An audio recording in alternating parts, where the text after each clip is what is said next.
మహాత్మా గాంధీ జాతీయ గ్రామీణ ఉపాధి హామీ పథకం పేరు మారుస్తూ కేంద్ర ప్రభుత్వం తీసుకున్న నిర్ణయాన్ని వెంటనే వెనక్కి తీసుకోవాలని మంత్రి వివేక్ వెంకటస్వామి డిమాండ్ చేశారు. బీజేపీ నేతృత్వంలోని కేంద్ర ప్రభుత్వం మహాత్మా గాంధీ పేరుపై ద్వేషభావంతో వ్యవహరిస్తుందని, బలహీన వర్గాలకు లబ్ధి చేకూర్చే సంక్షేమ పథకాల పట్ల అసహనం చూపుతుందని మంత్రి ఆరోపించారు. కాంగ్రెస్ ప్రభుత్వం ప్రవేశపెట్టిన ఈ పథకం ద్వారా ఎస్సీ, ఎస్టీ, బీసీ, మైనార్టీ వర్గాల ప్రజలకు ఉపాధి భరోసా లభిస్తుందని తెలిపారు.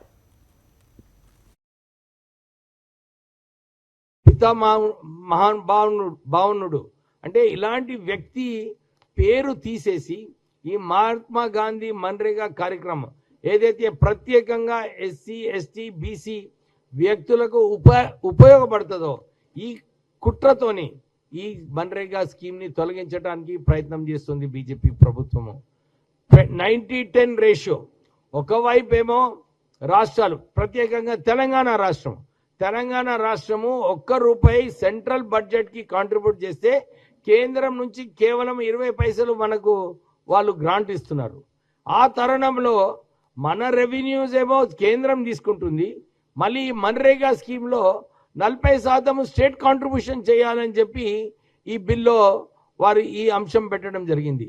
అంటే రెండు విధానాలుగా, ఒకవైపేమో ₹1 మనం కేంద్రానికి ట్యాక్సెస్ పన్ను కట్టినప్పుడు కేవలం మన రాష్ట్రానికి 20 పైసలు వస్తుంది.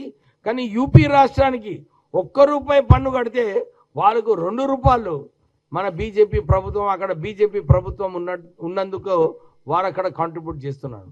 అంటే ఈ అన్యాయం ఏదైతే మన రాష్ట్రానికి, తెలంగాణ రాష్ట్రానికి చేస్తున్నారో, మరి దాంతో పాటు FRBM పెట్టి ఎక్కువ నిధులు, లోన్స్ తీసుకోకుండా రాష్ట్ర ప్రభుత్వం పైన ఒక గ్రిప్ కేంద్ర ప్రభుత్వం చేస్తూ మళ్ళీ 40% కాంట్రిబ్యూషన్ ఎట్లా చేస్తుంది అంటే కేవలము కేంద్ర ప్రభుత్వంకి ఈ మన్రేగా స్కీము ఏదైతే ఎస్సీ, ఎస్టీ, బీసీ, వీకర్ సెక్షన్స్కి, పూర్ ఎవరైతే బీద ప్రజలు ఉన్నారో వారికి ఉపయోగపడుతుందో వాళ్ళని తొలగించడానికి ఈ 40% రాష్ట్రాలు కాంట్రిబ్యూట్ చేయమని